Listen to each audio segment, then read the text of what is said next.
Cool.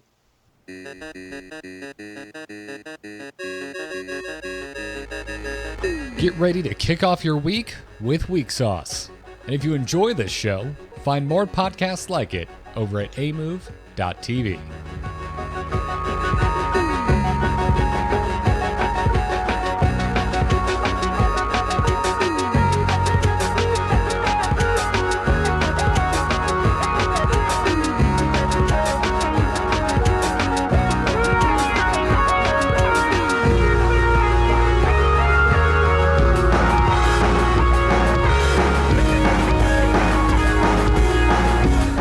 Welcome back, everybody, and happy Monday. This is Weeksauce, helping you kick your week off right.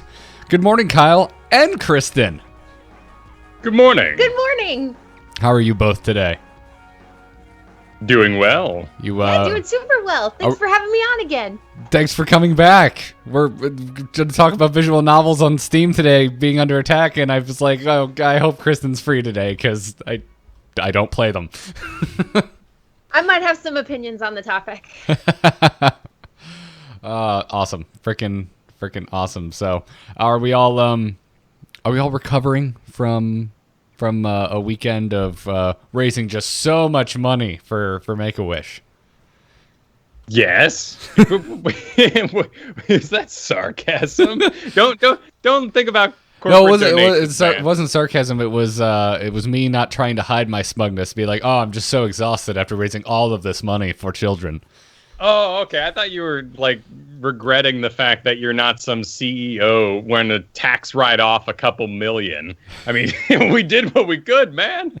No, we raised a ton of money. Sorry, I guess We my did. like joke inflection didn't hit the mark.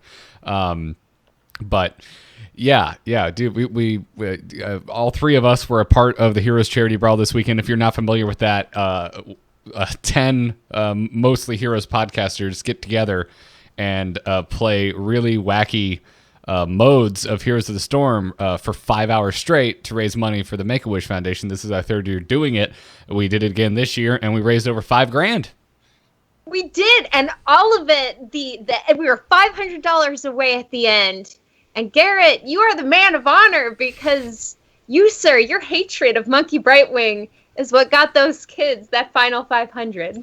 So I assume there's like a crossover with the listeners of the show Weeksauce, that maybe some of you are Hearthstone fans, maybe some of you are Heroes of the Storm fans. So if you're not familiar with Heroes of the Storm, at least to the point where you don't know what the hell Monkey Brightwing is, it is the worst skin they've ever put in the game. I hope who made it is fired. I legitimately hope who made it is fired because it's terrible. It's the stuff of nightmares, and for the longest time, Brightwing has had the worst skins in the game. They finally gave her a Zerg skin, and that's no longer the case. But I hate it. My hatred of it is well documented over 4 years of doing Into the Nexus, and somehow we got on this kick on during the charity brawl of being like, "Hey Garrett, you know how much would we have to hit for you to buy Monkey Brightwing?"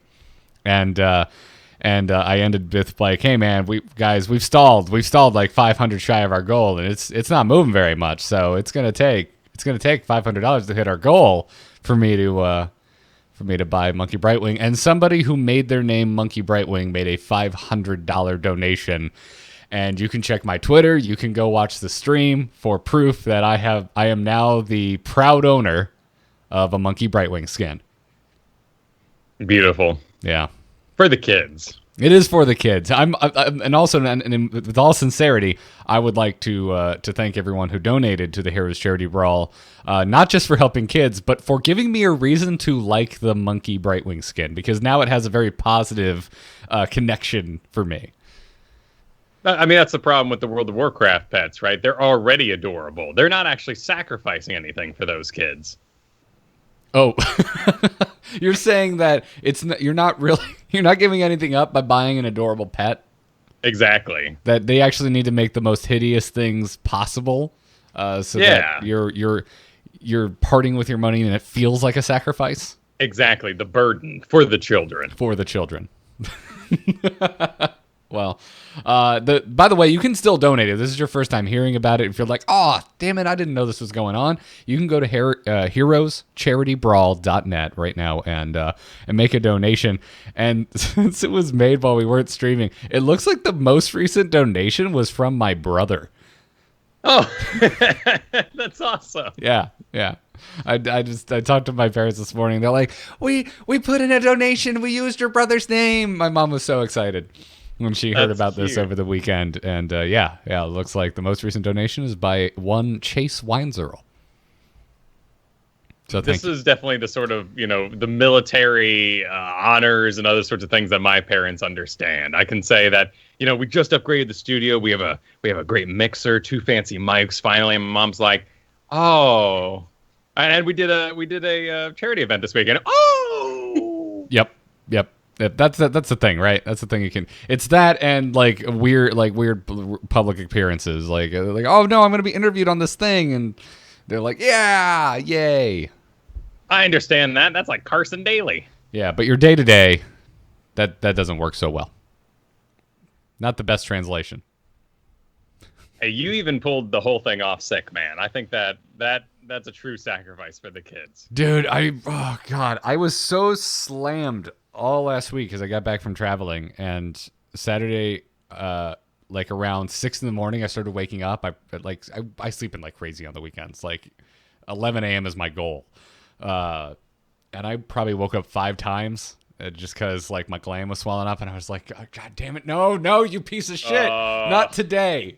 Not today. This is the end. This is the end of this giant push of having too much crap to do after traveling for too long.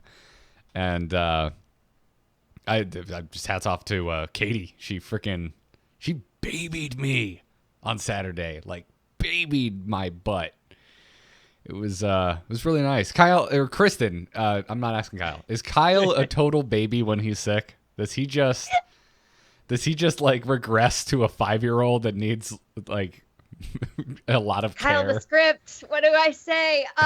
He is a man when it comes to being sick. No, the joke of the house is that he does get to be the baby when he's sick, and that I'm tough as nails. But we both get emotional in our own rights because I get migraines, and I am no good when I have my migraines, and that's when he steps up.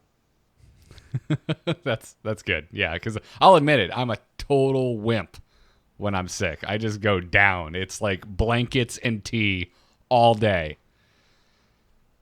I mean, your brain says, will we ever feel better again? And I wish it didn't. I wish I had more perspective. Day in, day out, we're doing pretty good, body. Why do you gotta throw in the towel so hard? Yeah, really, you're kind of mad at your brain. You're mad at your brain for thinking that it'll never get better. That, though, I think soreness after workouts, though. Not so much sickness anymore. Oh, man. Yeah. If you want a story for the kids at home, you listeners, soreness after working out. The hobbles this week, man. We went from, Kristen's been doing this a long time. I went from 3 workouts to 5 workouts a week last week and only made 4 of them. I am dead. Ooh, that's got to be rough. I against my better judgment, because yesterday I was still nursing a sore throat. It's been raining nonstop here, and it rained nonstop while we were gone. So our front lawn looked like Jumanji. It was so bad. And Katie, bless her, was like, I'm capable. Just show me how to start the damn lawnmower. I've never used it before. I'll do it. And I'm like, no, I've got this. So I went and did it anyway. And then she was going ham on the backyard, where weeds have just gone completely crazy. If you follow either of us on Instagram, you've probably seen our backyard. The house we bought has a bananas garden in the back. So there's not much to mow. It's all about pulling weeds. And they'd really gone crazy with all the rain. So after I was done mowing, I just went back there with Katie and we went ham on the weeds. And I feel like I need a walker this morning. My lower back hurt so freaking bad. And I didn't notice it until I rolled out of bed. I woke up and I was like, holy crap, my throat feels almost back to normal. Like, what a great day. And then I roll out of bed and I'm like, oh, bad day. Shit. I have this great vision of you riding a lawnmower while you reach down and grab the Dayquil and just take a swig in your Florida tank top under the sun. Well, it's a push mower, and I was wearing a stained white V-neck. You can ride a push mower. Okay, well at least it's stained, right? Like Yeah. we got that vision right. Yeah, I know. You don't wear nice clothes for yard work in Florida in June. It's You don't wear nice clothes in Florida in general. I think the nicest clothes I ever got was when I moved up here and I wasn't sweating and everything. There's a guard outside of Orlando that makes you dress a little nicer, and that's the only time. Yeah, pretty much weddings. Like both of your wedding and my wedding is the nicest I've ever dressed in Florida. Mm-hmm. Pretty much. But yeah, I rolled out of bed and it was like, oh, I've made a mistake. It was no good. But I will take back pain any day over sore throat. I hate it. I turn into a total baby. I don't want to deal with it. So, what'd you guys do with the rest of your weekend? Well, I mean, I think Kristen did multiple things. I did come out of my stupor for Scarface, the 1983 version, not the original version, but otherwise I just played Prison Architect all weekend. Is there more than one version of Scarface? There is a classic black and white. It's actually kind of interesting because that was the Italian immigration, and then Scarface, as we know it, the modern one, is about the Cuban immigration. But played by an Italian actor. Right. Kind of funny that way. And years after The Godfather, right? Yeah, I know it's after The Godfather, but... It's like 10 years, but it's just funny that the same guy, like not only is he Italian, but they made it different. Oh, it was 1932. It was the original Scarface pre-code. If you ever get into old Hollywood, this pre-code stuff is really cool because original Hollywood films used to touch on really dramatic stuff: death, prostitution, abortion, drugs, murder, all that stuff. But then code came in and censored everything. And so that's why you see this shift to these movies where we joke you can't show couples in bed together until, the 1980s? And even then, the 1980s Scarface was considered just uproariously beyond rated R. Can't even release it in theaters. It is so bad. Yeah, the story is that no one wanted to take the movie because it was glorifying drugs and violence and all these sort of things. And then finally, someone in the film industry saw it and was like, guys, this is the best anti-drug movie you've ever seen. We need to put this out already. Yeah. That's interesting. I had no idea. I'm learning something. I had no idea Scarface was a remake. So it's kind of like It. Like I know It, or not It, The Thing. I know The Thing is technically a remake. John Carpenter's The Thing is technically a remake. But when you say The Thing, nobody thinks of the original black and white movie. They all think of John Carpenter's. And I hope to God they're not thinking of the most recent one. Well, and that original thing was so different. And I guess this was pretty different too. It's funny to watch these old, pre-code movies, as Kristen said, because they really kind of ham it. It's not violence as you'd know it, but it is hammed. And when you think about the time period and the wars going on and whatnot, people knew what a gunshot felt like in different parts of the body. So you go like 1940s, someone gets shot, it's like off screen or a shadow, and they just fall over dead. But in the pre-code movies, if someone gets shot in the gut, it is awful. They're rolling around, and they're dying in the streets, and they make a big deal of it. So what made you guys go down this rabbit hole of watching all these old movies? We were at Disney. Prison Architect. I was making prisons, and I was thinking about people in prison, and I wanted to watch a movie about a guy out of prison. You suggested something else, and I said Scarface because I didn't want to watch the other one. But that's neither here nor there. Right. That's bad storytelling. No, because every once in a while, so we put out these movies in the air, and they're often older movies, which means they're 3 hours long. I know there's these epics like Scarface is. And so I was in the mood for one of these epics on the weekend. I'd been playing this game all day, so I was like, I want to get away. Let's watch. You haven't seen Rocky. I'm in the mood to finally watch Rocky again. It's been a couple years. I can do it. And every time I kind of get in this mood, we end up watching something else because the idea of Rocky just bores the hell out of Kristen. I'll watch it one day, but I got to be in a mood. I don't know what that mood is. I'm in the same boat. I don't like Rocky. I don't care for that movie. I mean, it's not a fun movie. It's a drama. The action is mostly montage through, but it's a classic. Yeah, and it doesn't mean it's not good, even if you find it boring. But it's intense. But it is an emotionally intense movie. Not like Scarface is any more of a joyride. Well, at least he had guns and the classic fall, lines. The world is yours. You could say a lot of things about Scarface, but I don't think anyone can argue that it's not entertaining. Like, that movie, it is not boring. Rocky is boring. Yeah. Rocky may be good, but it is boring. Therefore, I do not want to watch it. Scarface, whether you think it's good or bad, it's entertaining. I think it is objective truth to say it's entertaining. Right, and it had Push It to the Limit as the montage. I had no idea it was from Scarface. Yeah, man. 80s montage.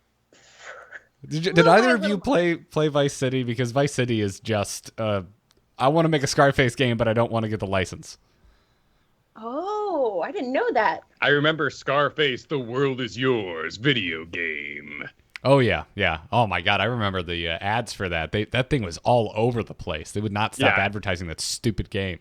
I didn't play it. I just remember the ads. Yeah. And it's funny because it felt like it was trying to cash in on Vice City's success, which was just a really, not sneaky ripoff of Scarface. Which, actually, it says here that that Vice City was a big influence. Yeah. Yeah. Kilmarnock wants to know, how old were we when we first saw Scarface? I feel like I saw it at a vaguely appropriate age. I don't think I saw it for the first time until I was in my early 20s. Yeah, I saw it in college as well, so I may have been 19, but probably 20. The only movie I think I saw at an inappropriate age, actually there's two, and they're vaguely related, is the first two Aliens films I think I saw before I was 10. And I saw Predator when I think I was maybe 10 or 11. I think I saw Terminator 2 when I was 10. Oh, shit. No, never mind. That's a third. I will add that because I definitely saw Terminator 2 before my teens. Because I remember the cage, or not the cage, the gate. The gate with the no and the brah, and the skin all blows off, and the playground kids. Yeah, I distinctly remember watching it the first time all the way through, and then my dad kind of realized the error of his ways, so anytime we went to rewatch it, he would fast forward through Sarah Connor's tape recording scene where she just cusses the paint off the walls. She's being interviewed in the insane asylum. Well, why that scene? Why not the more graphic nuke scene? Well, I wouldn't call the nuke scene graphic because it's so absurd that it's just human, boom, skeleton. It's not even the Thing, I would say, is graphic. That's someone's stomach opening up and eating an arm, and arms being ripped off and blood going everywhere. Predator, Alien, I would call all that graphic. The explosion in Terminator 2 is almost silly in how it occurs. True, but what about the imagination, the horrifying realization that there are countries with weapons like this, and that at any moment in your tiny little existence, I don't think my 10-year-old mind was quite going that far. Neither was mine. I was more disturbed that my friend Randy at the time was sleeping through it because he had seen it so many times. He was one of those kids that would fall asleep with the TV on. So when I go over to his house, I didn't do that. It kept me up. So he's passed the hell out during this clearly disturbing movie. And I'm like, dude, what the heck? And he's like, yeah, that happens. It's the middle of the film. I mean, I will concede this, Kristen. It is nightmare fuel for a child. It did scare me, but even then, I can the end of Last Crusade scared me more than that. Watching someone age before your very eyes I found much more deeply disturbing. Well, and Hold On to You, I think, is the tough. It's one thing to be behind the gate and science. Oh, he's aging. Another one when he's saying, "What's happening to me?" Yeah. Basically, all the Indiana Jones movies have had something that freaked me the hell out as a child. But yeah, it's how we were raised in the 90s. Exactly. I think the first Indiana Jones I saw was Temple of Doom, and I loved the heart scene. I loved it. My dad was playing graphic video games at the time, so I just thought that was the coolest thing ever. And that's what I fell in love with Indiana Jones, was Kali Ma. Oh, God, you know what just popped into my head now? The other scene that scared the shit out of me as a child was Large Marge in Pee-wee's Big Adventure. That scared me more than Terminator 2's big scene. Well, that had a build-up. I mean, I'm pretty sure I've talked about the big red strawberry before, right? No. No? Have I never? Okay, hang on. What are you But talking I've never about? seen Pee-wee's Big Adventure. Oh, you haven't? No. Oh, no. please add that to your list. It is a Tim Burton classic. Oh, it's Tim Burton. It's Tim Burton, yeah. Yeah, it's fun as hell. Like there's Danny Elfman music all over the place. You're by the end, it's fun to watch it and think about the pitch. Like, how did this movie get made? It's really fun to watch it through that lens. Gotcha. The Little Mouse, the Red Ripe Strawberry, and the Big Hungry Bear. That's a title? Dawn and Audrey Wood. Yes, a little mouse leaves for the day to go pick a strawberry. It's a horror novel for children. Look at this. Look it up. Look up this book. Yeah, and I'm looking at it right now, and oh yeah, it just looks like a actually relatively well illustrated children's book. I don't see the horror. Why is he shaking? well, he begins to shake because he found this big delicious strawberry, but he sees and hears a bear coming. And he starts to panic and run through the woods and hides the strawberry and locks it up. And he's afraid that this bear's going to steal his strawberry. And they end up being friends in the end. But the way my mom would read it when I was 3 years old, this thing was a horror novel. That bear was coming. She'd get really into it. So you're saying your mom was not aware of how scary she was making the story? Yeah, she really hammed up the bear. Or better yet, she was not aware of what a frail child she raised. That's the little boy she had, yes. Oh my God, that's hilarious. No books scared me growing up. There were no books that scared me. I was always overly concerned with how Santa actually fit down the chimney, but it wasn't a scary thing. It was more of but how does it actually work? Did Tim Allen not help with that? Because he had the magic. Well, this was pre the Santa Claus. It would have been really little. Yeah. But whatever the case is, good to know you've been nice and freaked out, Kyle. Yes. Important part of growing up. So as we kind of move into some news things I wanted to talk about, you knew this was coming. Pokemon announcement last week had me screaming inside my home. Because just last week, Kyle, just last week, Sauce, I was here saying all I ever wanted was a console Pokemon RPG. It's true. And it's cubes. No, that's the thing that's out right now. That's not the RPG. That thing sucks. Don't play that. The game you can download right now for the Switch is nothing special. It's a mobile tapper.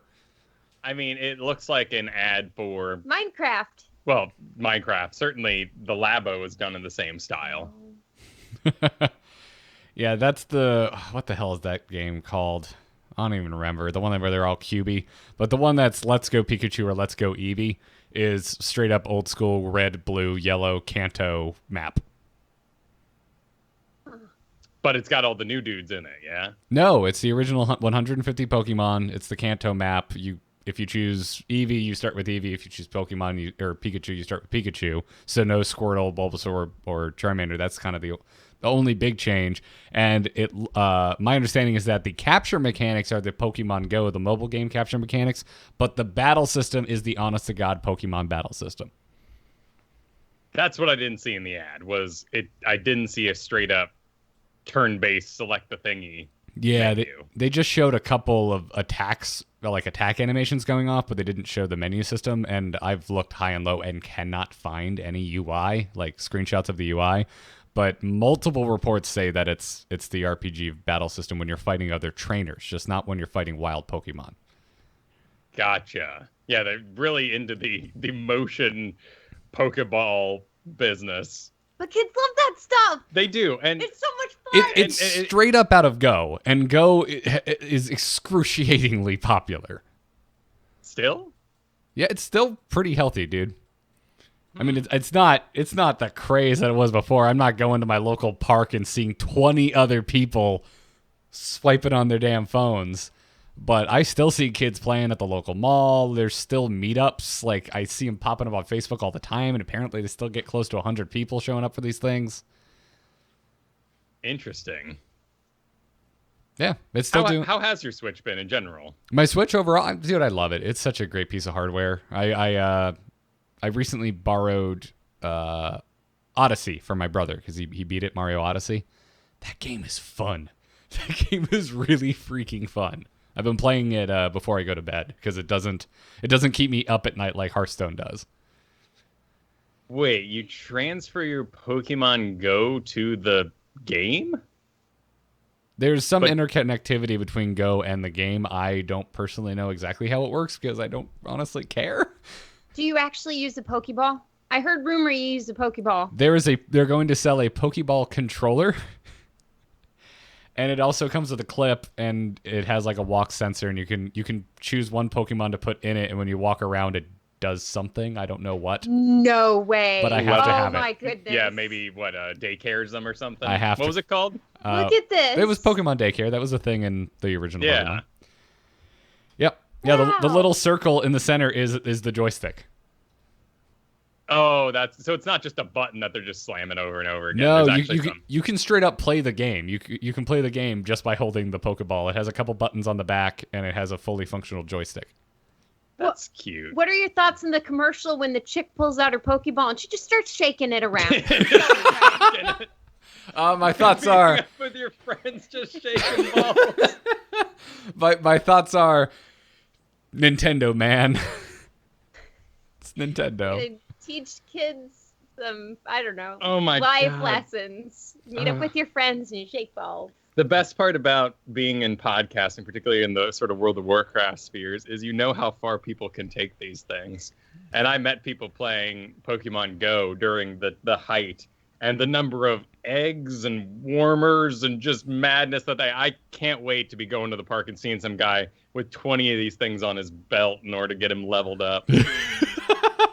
Dude, we were at CreateCon, like, at the peak. Like, people were losing their shit. Everyone was in the audience being like...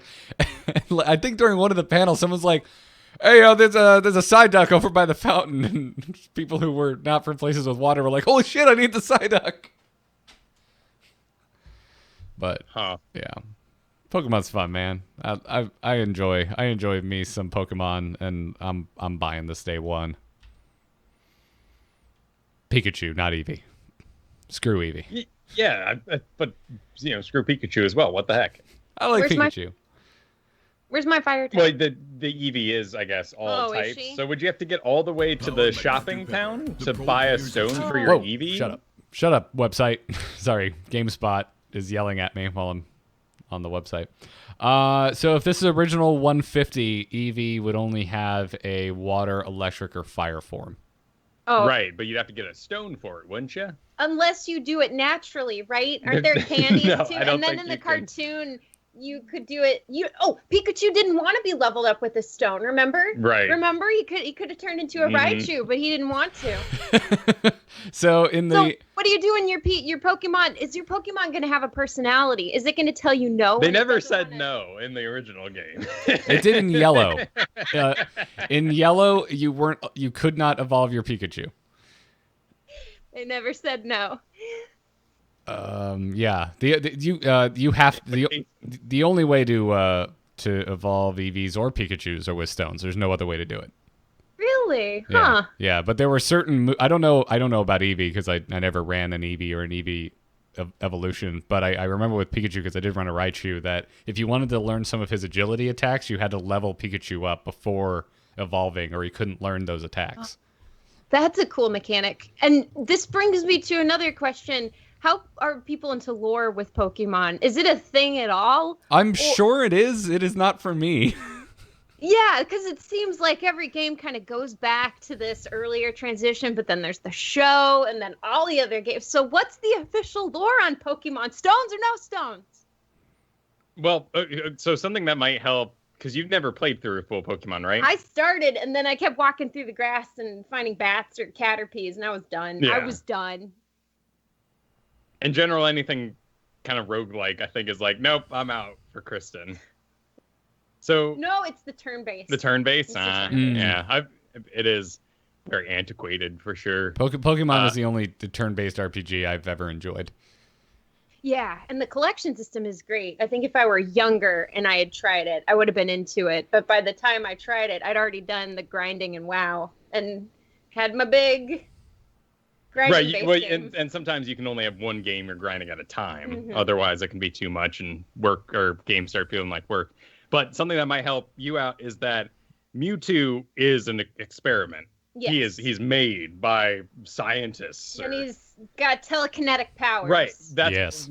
That doesn't explain why he has like balls for hands. But well, you shake your balls. yeah, but that's why he's always shown like clenching his fist and like flying around and looking real powerful. Yeah. The other ones are like legendary creatures in the world. Well, and that's why Oh. they're mostly birds. My extremely base borderline memory of Mewtwo is that somehow they got a hold of DNA from Mew, which is actually the 151st Pokemon, and the only way you could legitimately get him, if I remember, was by winning a contest and mailing Nintendo your actual cartridge. They would then put Mew on the cartridge and ship it back to you. I had a Game Boy Game Shark, so I just plugged in the code for Mew and caught one. Or you could go to your local Toys R Us and participate in the various tournaments there and get a Mew like I did. Oh. I went to those. They were at our local Books A Million, and no one gave a shit about the Game Boy game, and that's how I found out about the card game. Because everyone was just playing the Pokemon card game there. Huh. So was the card game next level Pokemon? Like we're done. Of course we finished the game. Now we're playing the card game. It's what it was, at That's least what it was? for the local meetup group. That's what it was like, yeah.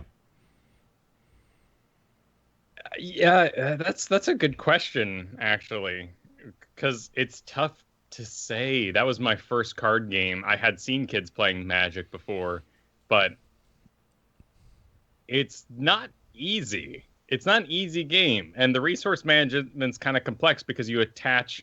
Imagine each time you spent a mana in Magic the Gathering, you attached it to the creature itself.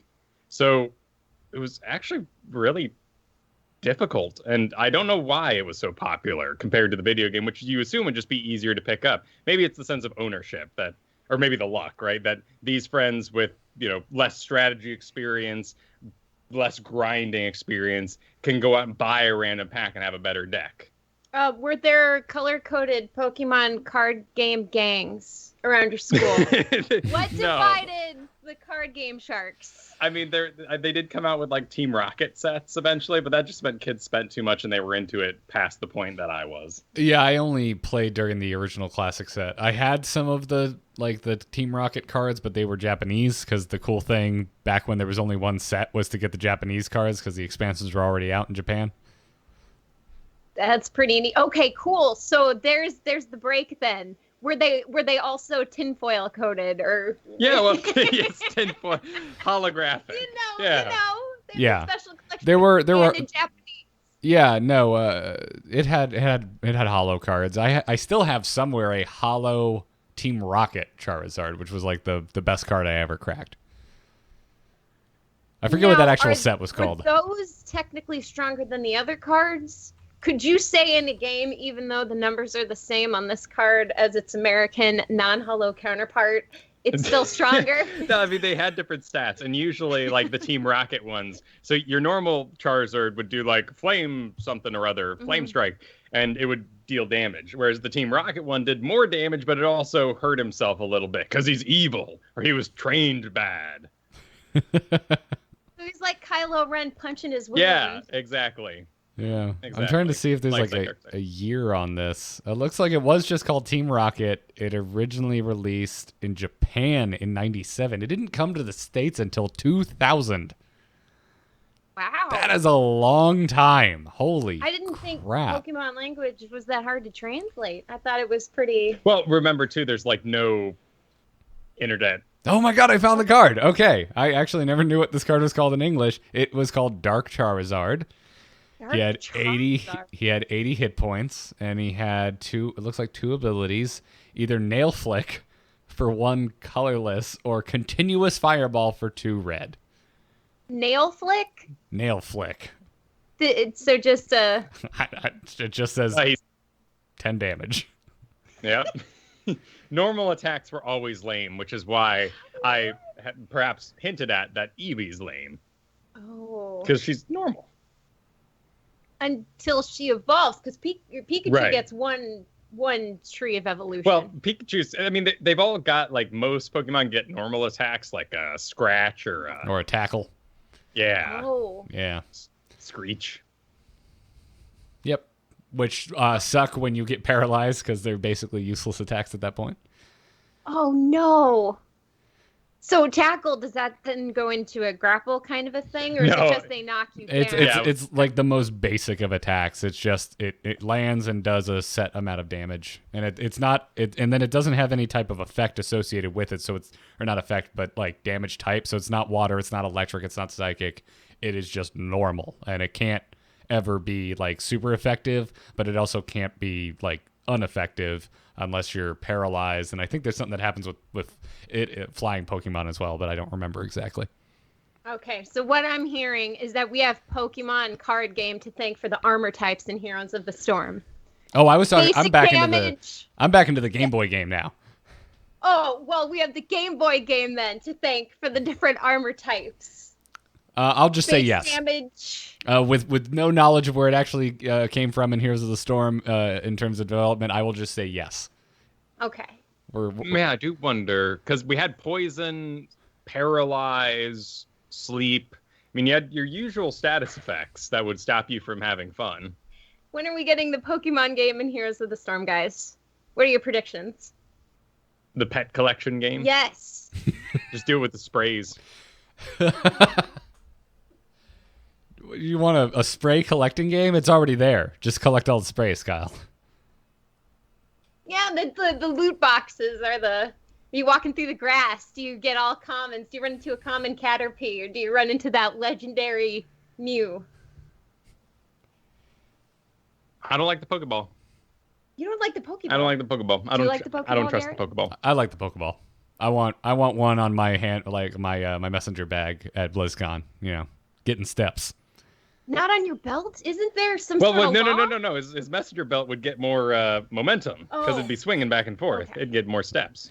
Yeah, he's got to try. If I put it on my belt loop, I'm gonna put it behind me, and I'm gonna accidentally sit on the thing, and that's no good.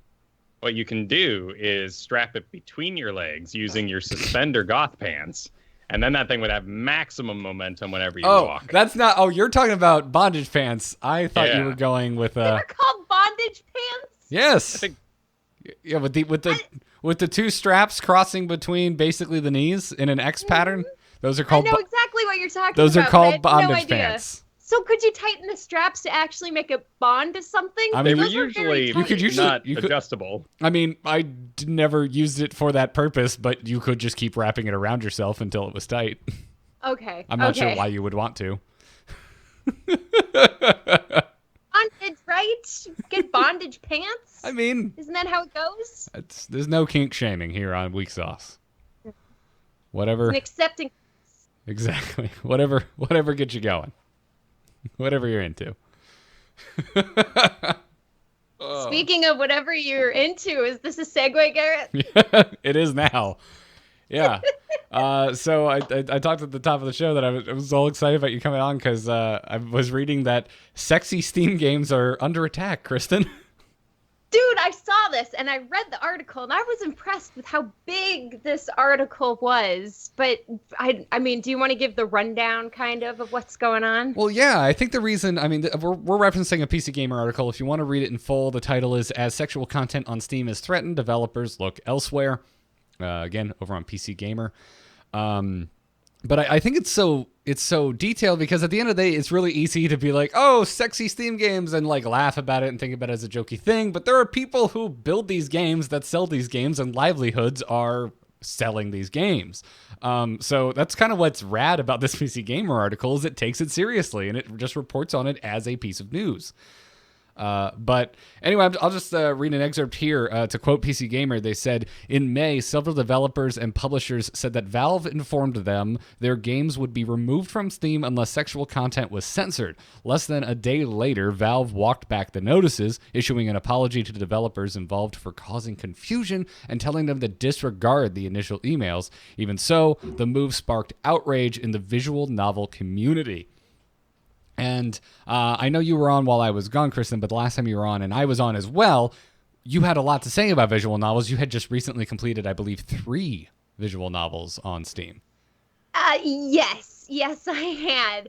And I mean, I think we need to point out too, like what you have written here, there's already a censorship going on with Steam. If you want to put the game onto Steam, a lot of these companies are already censoring their games.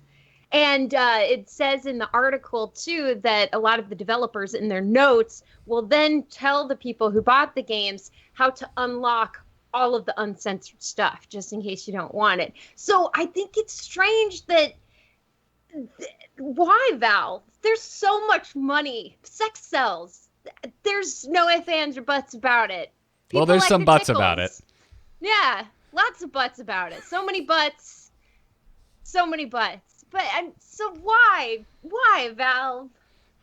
Why? Yeah, I don't know. I mean, they're walking it back, right? But like the damage is kind of done. This is kind of the scare, and actually, it kind of reminds me of when Patreon announced that they were changing their pricing structure or their fee structure, and that scared the hell out of all of us. And they walked it back. They're not going forward with it. Patreon is going to be working the same way it always has. But over on Into the Nexus, we're still more than $100 an episode down from what we fell from when Patreon made that announcement, and we have barely started to climb back in a positive direction. Yeah. Any thoughts, Kyle? I just thrown it to you. You came back, tossing the ball. I mean, my point being that once you pull the trigger and get a community concerned, that it takes a lot to gain back the trust of a certain community. Yeah, definitely. In the article, again, that you linked to, a lot of the companies are already starting to think of restructuring how they sell their games, even though one company has something like 60 to 80% of their revenue comes from the game bought on Steam itself. I mean, that's rough. Yeah. The tough part is that for the companies, that Steam is convenience, and that is such a big deal. I mean, the whole point of Steam was to stop piracy by being so overwhelmingly convenient that you wouldn't want to pirate the game anyway. And that's what curbs it. And certainly if you then take these looter games and give any barrier to entry, or even having to go to a custom built website and put in a PayPal or anything like that, that's just going to cause people to go, hang on, wait a minute. And a lot of these are, story games.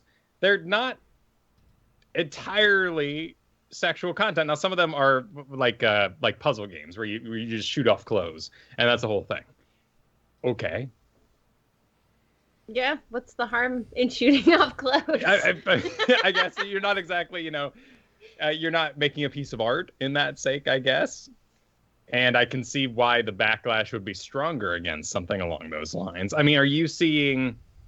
Because the ones you've played, Kristen, are all very, very story-heavy. Romance games, basically graphic novels with a little bit of motion. Some of them have music. Some of them we've been like, whoa, the mouths are moving. The big payoff is a kiss. Yeah, that's all you're building for is a kiss at the end. Yeah, so, and I mean, beyond that, too, censorship, which is always a sticky subject. If you start censoring that stuff as sexual content, Witcher. What are you going to do with Witcher 1 when you're collecting cards of naked chicks? Right, or basically having sex on the back of a stuffed giant horse. It just, why would you want to censor that? Right, so you're basically saying, like, all right, hang on. You need X amount of fluff in your game in order to convince us that this is a piece of art. We need 90% non-sexual content, and then you're allowed 10% of sexual content. Like, yeah, do you want to get into that discussion? Like, why not just I don't. To me, it's always just have a ratings, have an age checker that ties into the actual account, not just when you. How old are you? Which I would like because, frankly, Steam, I'm sick of telling you how old I am. I'm logged into my damn account. You know I'm 31. Stop checking my friggin' age. Born in 1900. We've done this. Yep. How many times now? Exactly. Always going to be January 1st. It's January 1st. Scroll 1963. That sounds right. Let's go. Yeah, and then of course there's the topic of, let's take this further, what constitutes sexual stuff, right? That's really entirely dependent on the culture you grew up in. Some people think that kissing is too much. Other people think that going to second base is fine, but anything beyond that is sexually explicit. So, and is this like a Terminator 1 kind of second base, or is this like a actual like pornographic second base? Like what it gets ridiculous. It If does. you're not watching the video feed, you're really missing out right now, listeners. Oh, I love the Terminator 1 sex scene is one of the most awkward and fulfilling sex scenes you will ever watch, because everything is done so directly for whatever pressure he was under. They are conceiving the one. Yeah. And it shows. It's so biblical. Actually, perhaps the more awkward one is just because of the finisher, Matrix 2, where he's backwards and she's holding him, and the breath, it's all pretty passionate and thrusty, but just the ending there where they're kind of cuddling with the plugs on the back, like it's supposed to be very. I think that was actually Matrix 3, maybe. No, it was 2. Was it 2? Yeah, I was at the party. Really, they were already having. Yeah. That's because 2, 3 went straight into each other, basically. Oh, that's right.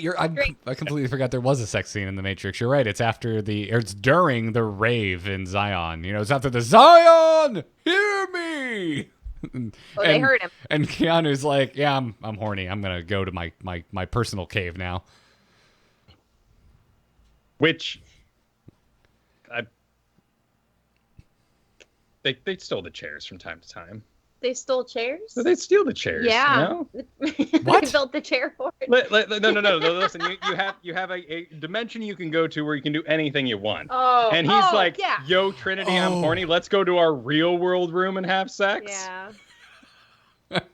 Sure, we could bend the laws of reality. I could be doing backflips. Yeah. You're saying I feel like getting it on in the peak of Roman society today? Yeah. PB and 0G. All right, fair enough. This got out of hand. Anyway, my last piece of conspiracy pants that I wanted to bring up is Steam Link Mobile, and I'm wondering if this might also have something to do with it.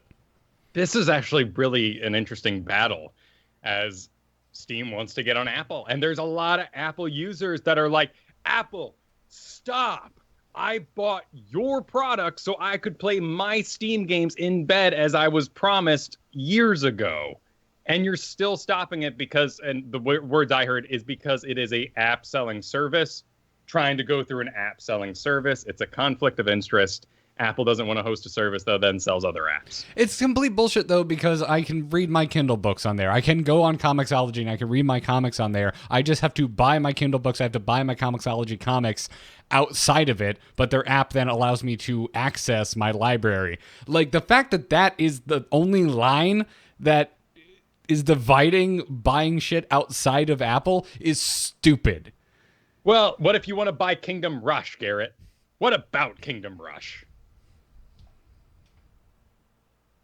Am I supposed to give a fuck? You should actually. Kingdom Rush is a really good tower defense, and the name is awful because it has Rush in it, and you're probably thinking of Royal Rushes or any sort of other crap you've heard online. Or anything else. But that would be a game that is available on both the App Store and the Steam Store. And depending on where you purchase it, you'd be giving money to one party or another. I get it. That's fine. But again, like, now what does Valve do? Do they go back and write, "Hey, can we make this so that you can't make it?" Like, it's literally just mirroring off of your PC. I can already mirror my PC to my phone and buy whatever the hell I want. I don't. Well, right. I'm interested to see, because this is a good old-fashioned power struggle here between two corporate giants, and both, it seems, Valve moved a little bit And then they brought it back because I think they realized just how much power they have and how many gamers are going to stop buying Apple products or go to other products that allowed them to access their game library. So in the end, I think Valve might come out on top of this. I mean, maybe. I mean, if they make a Steam phone, like, that, I think that's what it's going to take. I mean, the Razer phone's been out for a while, and I have never seen one in the wild, so I don't think Apple's feeling the pressure of gaming phones yet. But if, maybe Valve put something out on the market, that would light a fire. I'd trust the hell out of that thing, honestly. I own a Steam controller. I love Steam in general. We now have a double computer streaming setup, so I'm already using like capture cards to work this computer into this computer, doing a Steam Link or any sort of stream from a more powerful computer to this device I'm holding service. I'm totally on board for right now. I would be really interested in it as well. I'm not thrilled with my iPhone. I just don't switch because this is the one thing in my life that I'm kind of old man about. I don't want to learn a new system. Like, I've tried the Google Pixel. I'm like, ooh, this is a pretty phone. It feels good in my hand, but I don't know how to do anything, and I don't feel like learning something new. We're actually looking at phone services right now, and we've been looking at the Google plans. They're really nice phones. And with all the work that we do in Google for everything we do regarding podcasts, short of recording the podcast, is done in Google. Yeah. Mm-hmm. So yeah, I've definitely considered. We should have had Jocelyn on. I know she pulled the trigger on a Pixel a while back, and she seems to be pretty happy with it. Oh, nice. Yeah. I just remember one day my text turned green. I'm like, oh no, what happened? She's like, I got a Pixel. Because it stopped being the direct insider. Yep. And then I started getting bills for text to Canada, and that was problematic. Oh. Yeah, because iPhone to iPhone is free. Apple. Yeah. But anyway, I don't know. That's kind of. I think this also might have played a role in that. Is Apple being like, well, there's porno games on your store, so. Isn't there ones on the? I've never searched the Apple Store. Yeah, let's do that for now. romance games, or I mean, yeah, it's rude to call it a porno game. Let's call it a. It's there for some sort of sexual gratification in a way. Whether Right. it's just for like innocent, you want to feel good just a little bit, or you want full on FAP session, like. Well, but the emotional FAP session, as you put it, is perhaps the more it's the artsy version. It's the Yeah. one that I'd be like, oh, this looks very respectful, and yes, it's accomplishing the same things as just showing boobs on the screen, but. Yeah, I just searched romance games. Katie, if you're listening, this is for the show. And there's quite a few things. There's a bunch of things that look like what I would expect them to look like. Well, there we go. And now my question is, because in these mobile dating games, the few that I've downloaded and tried, they have this stupid, you get paid currency over the course of a few days, like every night at midnight, your currencies are fresh. Then you can buy the next chapter of the romance game. You can use real money to buy these things. You can compete against other princesses in this universe for like grace and beauty and win points that way. So doesn't that kind of tie into a game that gives you that? I don't know. It just seems weird That's that a would be strategy game. okay, but Steam wouldn't be okay. Oh, you're saying like it's not gambling, but you are titillating people and then saying you'll want to pay a couple bucks Exactly. to keep going. Are you gonna get kissed this next chapter? And it's like, listen, I just want to be a spaceship blowing clothes off the ladies. I want to pay one price for that and be done for the day. Yeah, I don't know. I have laughed very loudly because as I was scrolling through, there's a game on the App Store called Rental Boyfriends. It has not sponsored, by the way. It has 5 stars with 503 reviews. So Rental Boyfriends blowing up the charts, apparently. I gotta check. Oh, the art's good. The art's good. It looks solid. It's well drawn. It's well drawn. Look at that hair. That guy looks like they all look like you, Kyle, if they shaved. What do you think? I take that as a compliment. Though my chin doesn't quite ever come to that anime point. Nobody Underneath does. this beard, there is not a sharp jawline. All right. The link here is great. You can search for this online, and I highly suggest you do because each boy has a tagline. The first one, I've never had something I wanted until now. He's a genius and a mysterious guy. Wow, and he wears a hoodie. What do they charge for rental boy? It looks like it's free. Oh, nice. No way. There's got to be in-app purchases, right? Right. Either way, Sheena says, "You ready? From this moment on, I won't hold back in loving you." Oh my God, that's such a great Japanese line. Oh. Because those words don't make much English sense. I won't hold back in loving you. Well, I'll do my best. Kristen or Kyle, if either of you play this game, make sure we know about it so we can have a full review on Weeksauce. I won't. Oh, it's on Google Play, too. Cool. Sweet. But that's because it's nothing but words. Honestly, that's the whole reason I wouldn't play a game like this, because it's just a lot of reading. If there was some sweet combos to pull off, you'd be all into rental boyfriends? If I was able to micromanage the cells that my boyfriends were locked up in for the night using a handy boyfriend cell architect game that recently came out of early access, I'd play that. Oh, Jesus. Nice. Very nice. I know that probably people like you who listen to this show is probably like, geez, Kyle's on another strategy game bender every week. It's just something different. It's you need to get off the beaten path, right? Like when you have a game, like when you have the game, in your case, Heroes of the Storm, you need to see other games. You gotta get out, visit your friends from time to time. You still love her, but you know.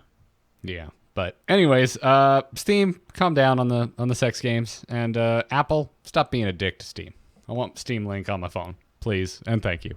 I can already kind of do it backwards, like, you know, if I really want to, with desktop mirroring software that's already on the damn App Store. So, boyfriend rental tower defense. Hey, tall man knows what I'd play. Oh, I'd romance the hell out of those boyfriends to get more damage. So you're saying that you would play They Are Boyfriends? They are the hordes of boyfriends that come knocking on your door, and you have to get them to go away. Little spray bottles, and you have to build a bunch of steampunk gifts to satisfy all the boyfriends that are knocking at your door. You have to dramatically break their hearts so they go running away crying. Right. So you run like a panty factory that they want to steal from. No. This is boyfriends, not perverts. Boyfriends don't want to sniff your panties. No, it doesn't have to be like graphically said that that's part of the goal. I don't know. That would be like running away weirdo. No. Okay, but in anime, because we're just talking about this game here, the stolen boyfriend, right? They're always stealing panties, right? But the weird ones that don't get the girls are the ones that steal the panties. And the old men, that's right. Yeah, okay. And the old men. That's right. You old nasty Japanese. Okay, that's true. Okay, so you have to outfit your actual boyfriends to ward off the unwanted. There we go. Guys, I think So you're class president, right? Yes. And you have your harem of male potential boyfriends. Mm-hmm. Not that you're messing with all of them, because you're a respectable class president. Yeah, but they all love you. You're just too oblivious to catch on. Yeah. This. So by chance, no, even better. You are the sole female inheritor of a huge fortune. Right. Yes. Okay. In a high school, an all boys high school. Because you were sent there because you're so rich for some reason, and your dad is like the principal and also the mayor of the world. Yes. Who owns super suits. You therefore become class president, and you have to decide treasurer, vice president from all your harem of boys while fending off the meetings from the potential weird ones. Yeah. Yes. Yeah. There we go. All right. This is gonna sound like a joke. It is not. I think we just came up with a solid pitch for a game. I think so. We couldn't have it on Steam though.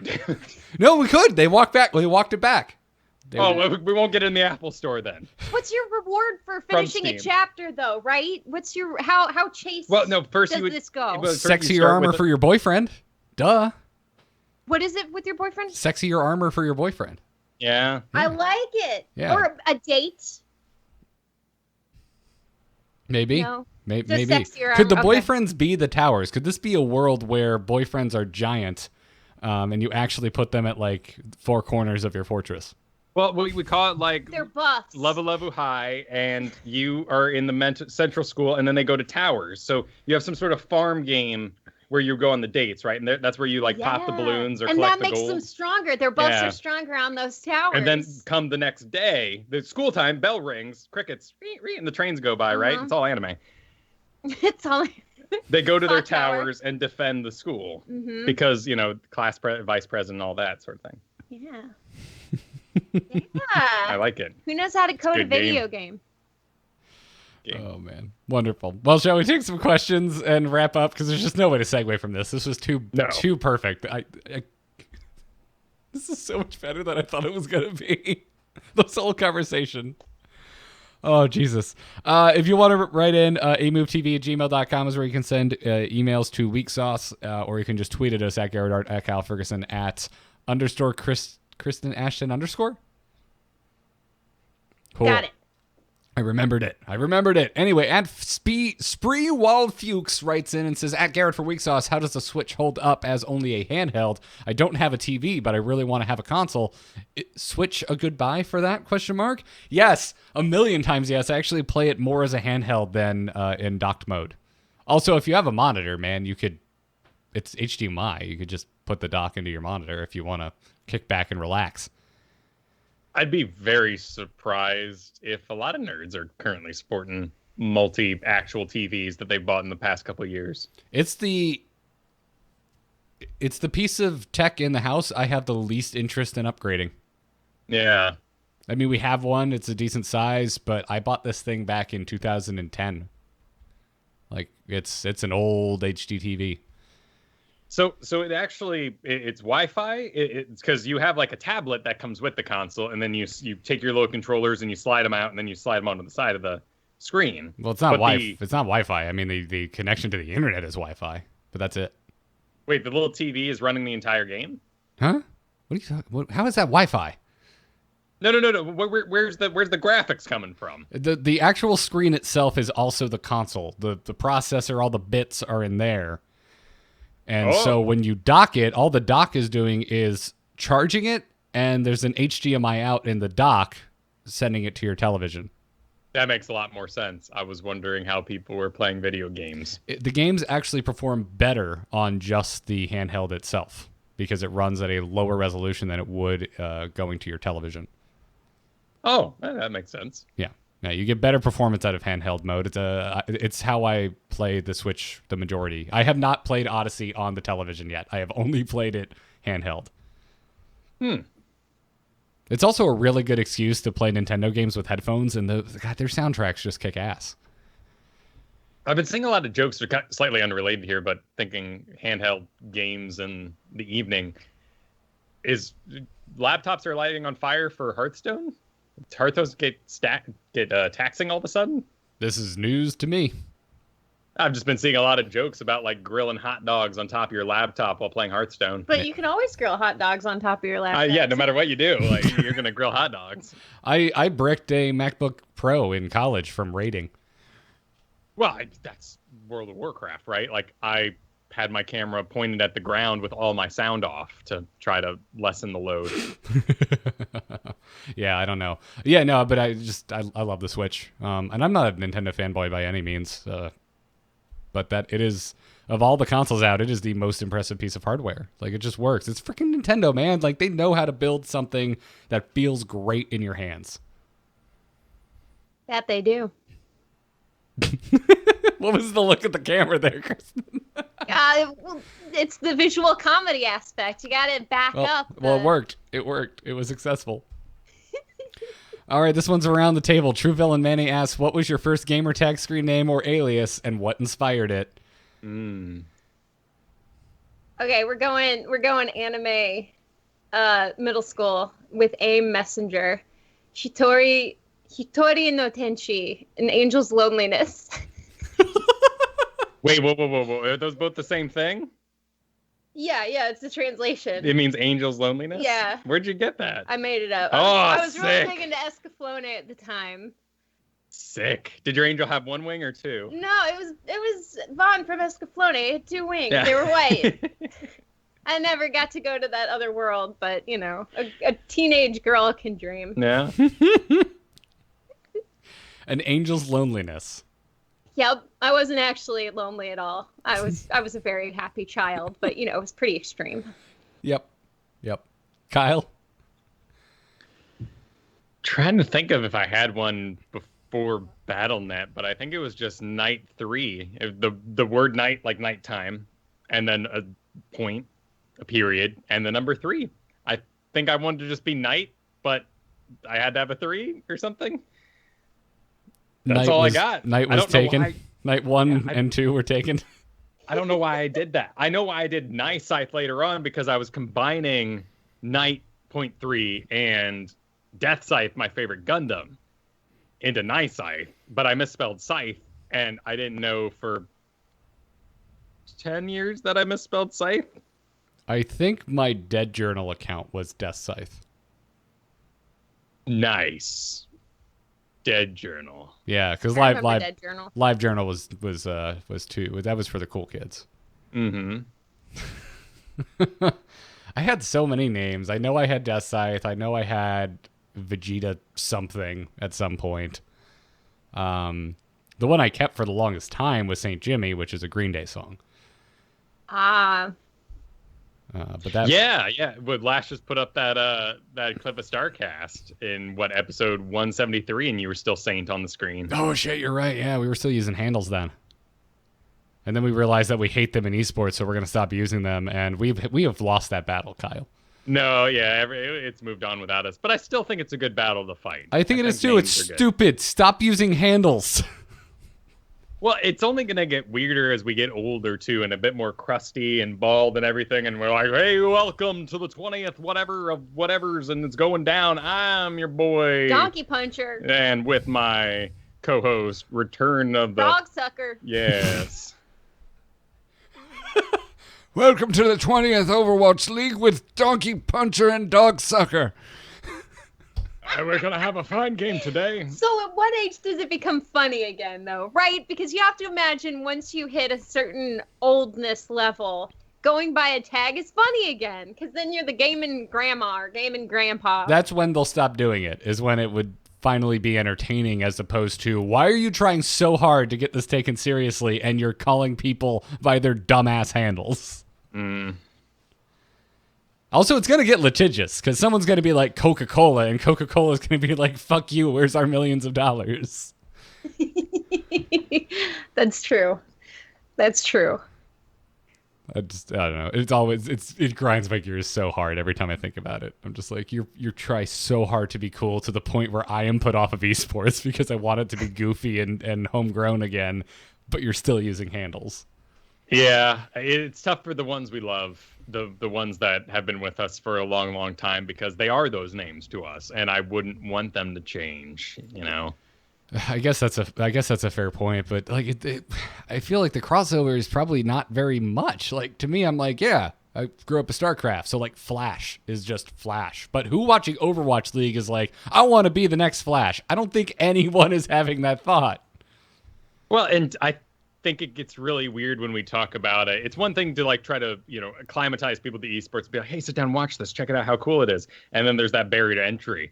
It's even worse in written form. Anytime you see an article where they're like, Sean Plot, day 9, has done X, and you're like, oh my God, Forbes. But here's the thing too, day 9 games competitively, correct? So maybe the line is, if you've done it competitively, you get the name. The name, right? Because chat's bringing up a great point. All sports, have nicknames for the really good players. Right. And if you are the Thunder James, like, yes. And when you sit down at the commentary desk 30 years later, they can still call you Thunder. Mm-hmm. I think that's fair. I guess my point is we're entering the arena assuming we already have nicknames, and I don't give a crap about you. What's your real name? Yeah. Yeah, and I think that, and they're trying to make that relationship, right? When we see casters come in who weren't previously pro players, there's nothing wrong with that, but they don't have that accreditation, which maybe makes that a little awkward. It seems presumptuous. Yeah. So, I think we figured it out. Well done. It's not as irritating when the name is kind of nondescript, but yeah, like there have been egregious examples in the past. And I'm just like, why are we even allowing this? But Because we're all too embarrassed to say something to their face. well, I'll say it. It's dumb. Stop doing it. Until you're as famous as Flash, you don't get a nickname. Anyway, Dave Corbin is the next question. Multi-beard, multi-tiered questions. Kyle, what do you think of Garrett's beard? I'll just stop here and let you answer. Oh, okay. Let me zoom in here a little bit on the video. I mean, it's good. Actually, wow, dude. That's actually quite impressive. Yeah. I thought you had like, oh, so you're now shaving down to the point past the cheek you can see where you had kind of the fluff. Oh, you can see the bald spot right here. It's still there. That doesn't grow in too well. Oh, okay, down, yeah. But, I mean, you could cover that up with length. That wouldn't be too bad. But I think you've got a really nice shape. 2 weeks ago, it was very long, and it just got to be too much. And I was like, screw it. I don't care if you can see the little bald patch. It's going to summer length. Yeah, I see that you're currently connecting your mustache to the bottom chin. I've never not done that. It's always seemed odd to me in my face. I think that would be true. You kind of got like a brown, blonde, white kind of mix going on in your facial hair. Yeah, I have at least 4 different colors of hairs in my beard. Whereas mine is like just this black caterpillar on my face and kind of gets more distinction by being divided. I think that's fair. His second question was, Garrett, what do you think of Kyle's beard?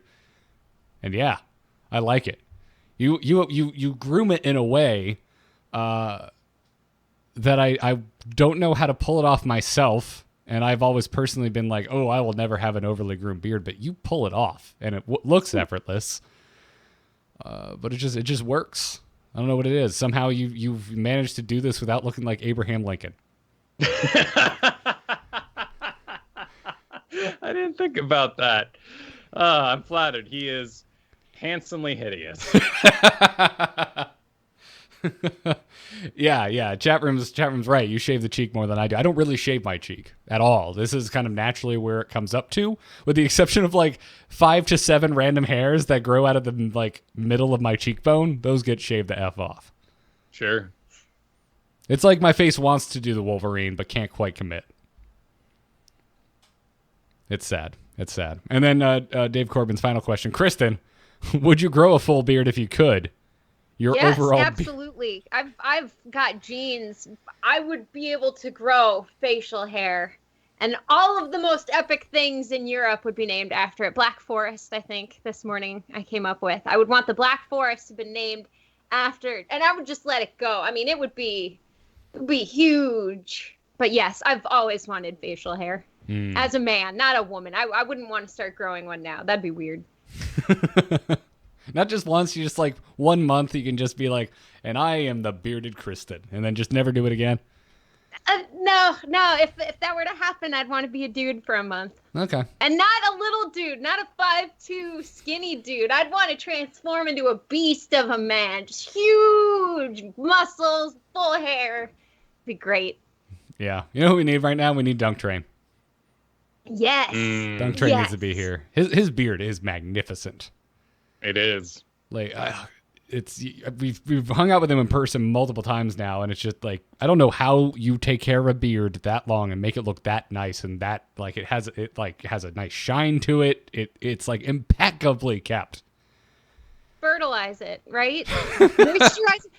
There's conditioner for beards, right? To get the hair smooth. When mine was longer, I just straight up shampooed it and conditioned it.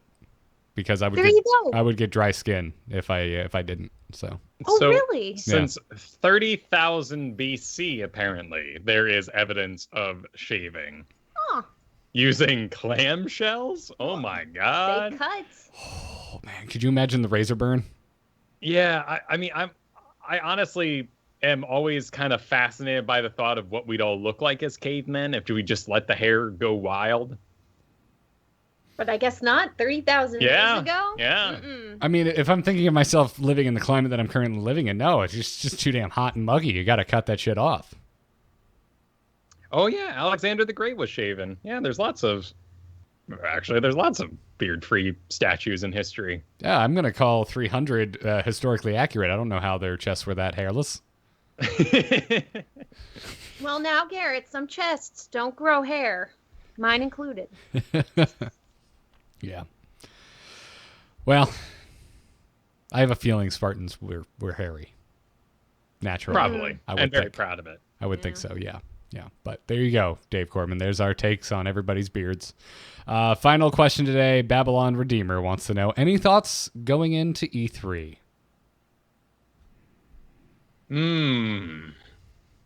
The E3 has me excited this year just because I've played so many early access games and indie games this past year, and I'm kind of looking for something loud and hot and AAA and new. It took me down a long MMO rabbit hole recently because that's probably the technology I call it technology because it's just so antiquated. MMOs, they just haven't been moving in the last couple of years, and I'm very curious about where they're going. And this isn't the year for it. Any MMO that was going to be announced in 2018 has been pushed to 2020 or so. And I await seeing what surprises me. I'm in a very muted state. I'm in a very similar headspace. I don't have a lot of expectations going in. So, like, I know we know we're going to hear about Anthem. We know we're going to hear about the next Last of Us. You know, we know we're going to hear about Spider-Man, which is coming out right around the corner. I'm just looking forward to the stuff I don't know about. That aren't EA Sports titles. I'd like something fun, like the new Doom was. Just really solid, really fun. You don't really have to care too much about the story. But it's super gory, and it's amazing. Yeah. Yeah, as far as Nintendo, I know everyone's excited for Smash Brothers, but they just announced Pokemon, and it's what I've always wanted. So I don't think there's anything else Nintendo can show me that's going to get me that excited. Clip this. Clip this? And then Nintendo will come out with something, and Garrett will be tweeting, "Oh my God, that's why I said clip it. It's a great moment to clip." Here's what it would take. Nintendo coming out on stage with a John Hammond-esque presenter being like, "We have genetically engineered actual Pokemon. You can come to Kanto World and catch and battle actual Pokemon." That would get me more excited than their most recent announcement. But what if you get there and it's just cats whose fur has been dyed yellow or they've been shaved weird to look like the Pokemon? I mean, you're describing something I would be very interested in. I mean, as long as it's dogs, right? Oh, so no cats? No, because cats are going to be sad. No matter what you do with dressing up a cat, it looks like torture. And you can have the sleepiest, oldest cat in the world, and you still know it's torture. But dogs, go for it. Dye them, cut them, put costumes on them. Don't do it to horses. Horses are horrified. Costumes. As long as nothing goes on their head. Our dogs, man, like they're pleased as punch with like costumes and shit, as long as nothing gets tied to their head. Then they just get pissed off and they start bucking. Oh, because you put the little cowboy on their back? Yeah. So, yeah, I don't know. I just want to be surprised. That's what I like about E3 every year. It's just, this was nowhere on my radar. That looks cool. So I would love to see Telltale show off a game that doesn't look like it was made 10 years ago. Like, I would love Telltale to hit the stage and be like, "Hey guys, we have a new engine. Our games don't look like crap anymore." That's true. And what story would you want on this new engine? If they could tell any story, what would you want to see done? Honestly, most of their stuff I think has been pretty well done, so I kind of just trust them. But I would like them to get the Saga license, the comic. Yeah, because they did A Wolf Among Us, which is based off of comics. I would love to see a Telltale game set in the Saga universe. That would have my money. If there was a collector's edition, I would buy it. That's how in on that idea I would be. I'm gonna go a bit more boring, but I'd like to see classic literature adapted by Telltale. Pride and Prejudice, you bet your butt, I'd be all over that. Who romanced Mr. Darcy? I don't know. I guess 99% of the player base. Wait, that would actually be really cool if you could alter the story. Yeah, right? They have a few different endings you could go with. Oh my God. I want the Great Gatsby. Yeah, dude, right? And then it ends with that lighthouse in the distance, regardless of what your choices are. The best part would be the choices, though, because then kids would skip reading it for their papers, and the teacher would be like, so what happened when the party started? And you're like, well, I chose to go upstairs and sleep. I chose to tell Daisy to get the F out my house, and I went with someone who deserved me. Mm-hmm. Ooh, yeah. I went down and told Ophelia that she's crazy, and I ain't dating her. And I went over to the next kingdom and got a sweet Princess Honey. That was nice. Forgot about my father. What do you mean Romeo and Juliet died at the end? Yeah. I didn't drink no poison.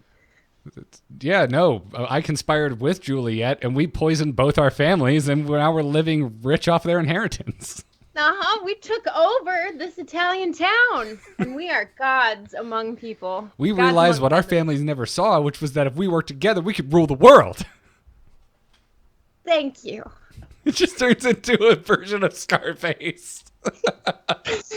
And then Telltale released the Scarface. I turned myself in, and now I work for the FBI.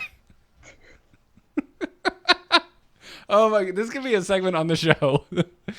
Telltale games that shouldn't be made, or maybe should.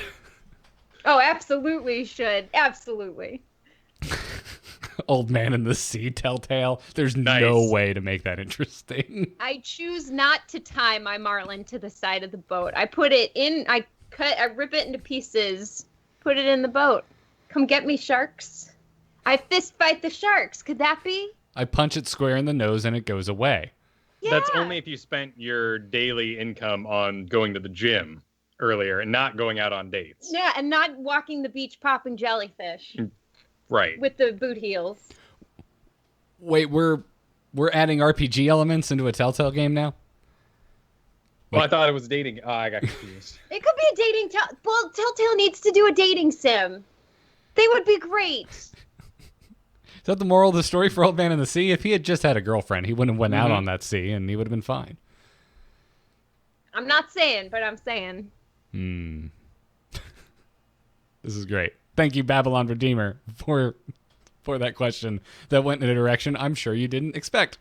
That's going to wrap it up for this episode, or this week of Weeksauce. Thank you all for tuning in. Around the table before we go, Kristen, you do all sorts of other stuff. Where can everybody find your work? You can find me on Twitter @_KristenAshton_, where I update you with all the things I do in the mornings, 10 to 1 p.m. Pacific. I'm over at twitch.tv/Kyle Ferguson, where we talk and play Heroes of the Storm. Thursdays, we're over at my channel, twitch.tv/Dream Destroyer, DRMDESTRYR, for some Telltale Batman currently. And then Saturdays, over at Frog Pants, there will be dungeons. Sweet. Kyle, yourself? You can find me in, half an hour, basically, over at twitch.tv/Kyle Ferguson, talking about whatever the new release business is going on over there for Heroes. That'll be Monday through Wednesday in the mornings with Kristen here. ITN Thursdays, there will be dungeons. Saturdays, all podcasts. Get them. Sweet. I'm Garrett Art on Twitter. All the podcasts are at amove.tv.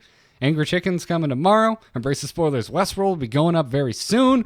And I would like to shine a spotlight on my solo show, R2T2, because it was very not solo this past week. On Friday, I set up a 4-microphone recording setup on our kitchen table. There was no room for anything but microphones and some cocktails, and I sat down with my wife Katie and our friends Ben and Abby, and we talked about our recent cocktail adventures in New York, and it clocked in at just over an hour. It's the longest episode of R2T2 to date, and it was just a lot of fun. I finally convinced all my friends to podcast in person with me, and it was a blast, so go and check that out. It is R2-T2. You can search for that wherever podcasts are found. Go listen to it. That's going to wrap it up for this episode of Weeksauce. Have a great week, everybody. Until next time, good luck and have fun. Take care. Bye. That's a show. Sweet. Woo! That was fun. That was fun. Great show. Thanks for going with the conversation. Dude, that took some really fun places. I love the idea of classic literature Telltale games. Oh my god, you'd learn so much from them. Because then they wouldn't be boring. I'm dropping my desk and killing lights. So what's on the docket for the stream today, guys? Whatever they talk about right now over there. I guess they're showing off Alterac Valley. Holy shit! It's an ice map. Yeah, it's ice map. Horde vs Alliance looks like. So does that mean it's a Warcraft hero? It then? looks like there's somebody doing body blocks. Oh, isn't that Ethereal or the Draenei Paladin? Yril? Is it a female or male? The female one that everyone loves, the waifu. Yril. Oh, yeah. The one that after what's his name dies. And takes over. Oh, Yeah. wow. This looks really pretty. It's beautiful, actually. Shit, I'm excited to go take a look at that. I don't know if it's actually Alterac, but it's very pretty. Hold up, we can. I have discovered a new rep. I can show this. Let's see. Let's do this. Hey, chat room. This is apparently the Heroes thing. I'm gonna watch this. We're gonna watch this in real time. I don't think Kyle and Kristen can hear it though. Containing vast power. Oh my God, the Alterac horn. That's pretty. Oh, is that the My reveal champions video? Oh, he flew through the Nexus thing. Cursed foes. Yeah, it's the reveal. And deliver control of this domain to me.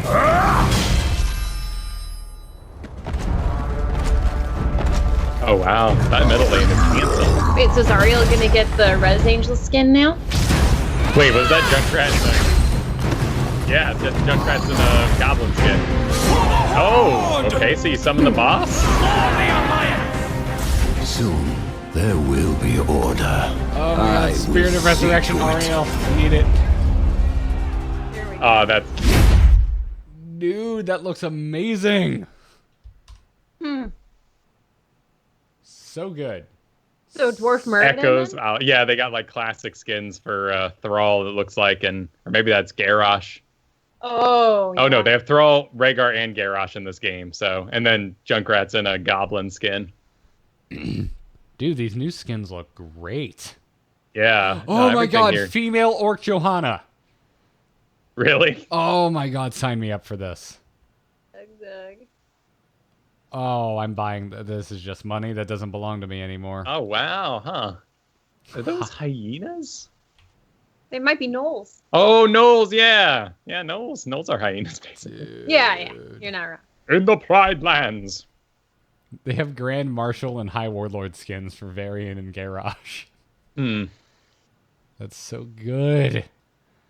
Although I Wow. will say, God, this just makes me want to go play freaking World of Warcraft. We're going to go point by point, basically, through these videos today. That'll be my day. That'll be awesome. Oh, man. Well, sweet. Well, I'm going to go get ready for this very stream that I'll be doing Oh, quick in half question hour. though, Kyle. Does Yril count as a monster for you? She's too waifu for me. I mean, that's the problem, right? I feel like I'm piloting someone else's waifu, and it's kind of awkward. I feel the same way about Sonya, right? Every time I touch Sonya, I'm like, I really don't care too much about this, and other people really do, so But I'll Sonya's just never I'll told pass. you no.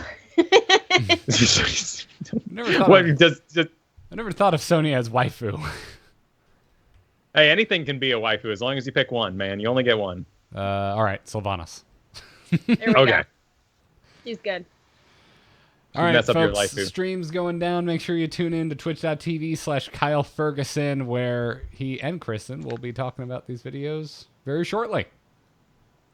Bye now. See you there.